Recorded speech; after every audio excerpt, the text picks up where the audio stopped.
안녕하세요. 오늘은 제가 직접 겪었던 심근경색 발병 순간과 그때 제가 어떻게 응급 대처를 했는지, 그리고 여러분이 만약 비슷한 상황에 놓인다면 어떤 응급 조치를 할 수 있는지 나누려고 합니다. 이 이야기는 7년 전 제 인생을 완전히 바꿔놓은 경험담입니다. 1. 그날 밤 갑작스러운 통증.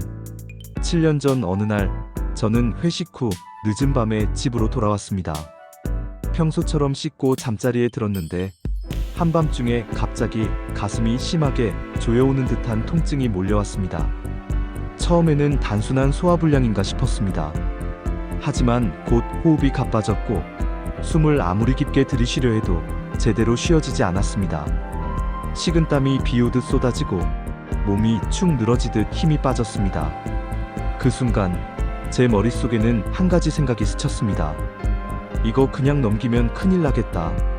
혹시 심근경색일지도 몰라. 119를 부를까? 스스로 병원으로 갈까? 당시 저는 침대에 누운 채 한동안 심각한 갈등을 했습니다. 지금 당장 119를 불러야 하나? 하지만 한편으로는 괜히 오버하는 게 아닐까 싶기도 했습니다. 그 짧은 순간에도 별별 생각이 다 들더군요. 그러나 통증은 점점 심해졌고 저는 뭔가 즉시 행동하지 않으면 죽을 수도 있다는 위기감을 강하게 느꼈습니다. 3.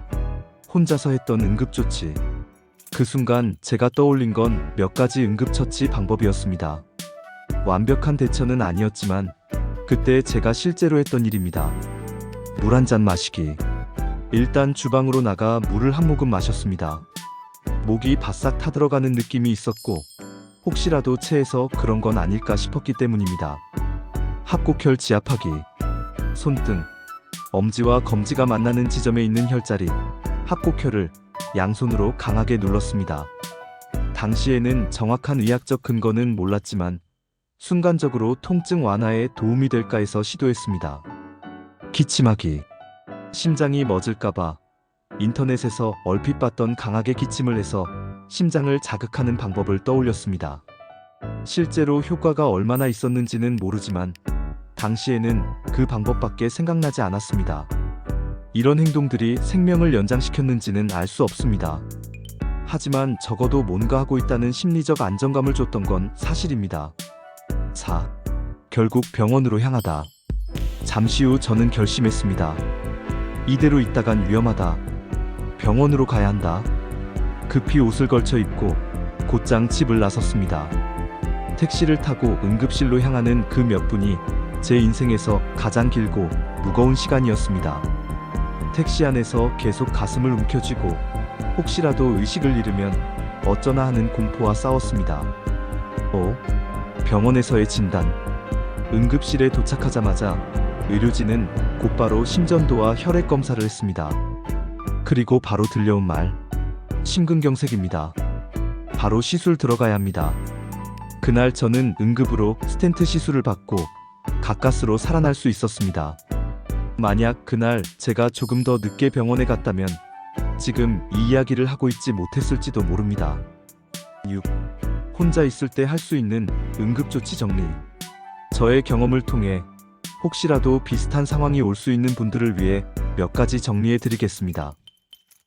먼저 꼭 기억해야 할 사실. 심근경색은 시간과의 싸움입니다.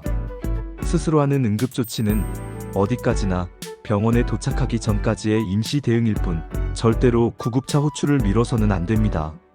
즉시 119를 부르세요. 가장 중요한 건 신속하게 구급차를 부르는 것입니다. 혼자 운전해서 가는 건 매우 위험합니다. 아스피린 복용 가능하다면, 집에 아스피린이 있다면 300mg 정도를 씹어서 삼키는 것이 도움이 될 수 있습니다. 혈전을 줄여 심장 손상을 완화시킬 수 있다는 연구 결과가 있습니다. 단, 평소 알레르기나 위장관 출혈 위험이 있는 분들은 반드시 주의해야 합니다. 움직이지 않고 안정을 취하세요. 불필요하게 움직이면 심장에 더 큰 부담이 갑니다. 앉은 자세에서 상체를 약간 세우고 최대한 안정된 상태를 유지하는 것이 좋습니다. 기침법 카프 CPR 논란 있음. 심장이 멎을 때 기침으로 심박을 유지한다는 방법이 인터넷에 떠돌지만 실제로는 효과가 확실히 입증되지 않았습니다. 하지만 그 순간 강한 기침이 심장 박동을 유지하는데 일시적으로 도움이 될 수 있다는 보고는 있습니다. 심한 통증이 지속되면 바로 주변에 알리세요. 혼자 있을 때는 가족, 이웃, 지인에게 즉시 연락해서 도움을 요청해야 합니다. 7. 제가 전하고 싶은 말. 저는 운이 좋았습니다. 그날 밤 제가 포기하지 않고 스스로 병원으로 향했기에 이렇게 살아남아 이 이야기를 나눌 수 있습니다. 하지만 제가 했던 물 마시기, 혈자리 지압, 기침 같은 행동은 어디까지나 절박한 순간의 몸부림이었을 뿐입니다. 가장 확실하고 가장 중요한 건 즉시 119를 부르고 최대한 빨리 병원으로 가는 것입니다. 8. 마무리. 심근경색은 절대 남의 이야기가 아닙니다. 저처럼 평범한 일상 속에서도 갑자기 찾아올 수 있습니다. 여러분, 부디 제 이야기를 마음에 새기셨으면 합니다. 작은 가슴 통증도 가볍게 넘기지 마세요. 응급조치는 어디까지나 시간을 벌기 위한 것일 뿐입니다. 그리고 무엇보다 평소 생활 습관을 잘 관리해서 심근경색이 아예 찾아오지 않도록 하는 게 가장 중요합니다. 저는 7년 전에 그 경험을 절대 잊지 못합니다. 죽음의 문턱까지 갔다가 겨우 돌아온 그날, 저는 두 번째 삶을 선물 받았습니다. 이제는 그 삶을 헛되이 쓰지 않으려 합니다. 오늘 제 이야기를 들어주셔서 감사합니다. 여러분 모두 건강하시길 진심으로 기원합니다.